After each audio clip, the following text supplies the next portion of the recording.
বন্ধুরা, আজকে তোমাদের সামনে আরেকটি নতুন গেম নিয়ে হাজির হয়ে গেলাম। তো তোমরা কি গেমটি খেলার জন্য প্রস্তুত? আমরা রেডি। দেখো, আমি আমার এই বড় বেলচাটি দিয়ে টাকার বান্ডিলটা উঠিয়ে ফেলবো। আরে, টাকা তো পড়েই গেল। ঠিক আছে, বলগুলোই গুনে ফেলো এখন। 1 2 3 60 61 62 বল। এই নাও তোমার $62। আরে, এতে তো আমার মেকআপও হবে না। এই দেখো, আমি নিয়ে এসেছি কত বড় কড়াই। এই কড়াই দিয়ে তো আজকে আমি টাকার বান্ডিলটা উঠিয়েই ফেলবো। আরে, এই টাকাটা পড়ে গেল। 1 2 3 4 5 6526টা বল। এই নাও তোমার $6526।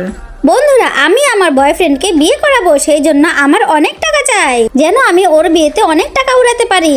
আরে না, কোন ডাইনির নজর লেগে গেল আবার? তোমার বয়ফ্রেন্ডের হবু বউর নজর লেগেছে। 1 2 3 54 55টা বল। এই নাও $55। বয়ফ্রেন্ডের জন্য গিফট নিয়ে যেও। আমার এই কাঠি দিয়ে তো টাকা উঠবে না, সেজন্য আমি কিছু বল উঠানোর চেষ্টা করছি। 1 2 3 4 17 18টা বল। এই নাও ভাই তোমার $18। আমার এই বাঁশ দিয়ে বল না উঠলেও টাকা ঠিকই উঠবে। তার আগে তুমি যদি বাংলাদেশ থেকে হও তাহলে ভিডিওতে একটি লাইক করো, আর ইন্ডিয়াতে হলে চ্যানেলটিকে সাবস্ক্রাইব করো। আমি বাংলাদেশ থেকে সেজন্য লাইক করে দিয়েছি, আর কমেন্টসে তুমি তোমার দেশের পতাকা দিয়ে যাও। দেখো, আমার বাঁশের পাওয়ার আমাকে লাখপতি বানিয়ে দিয়েছে।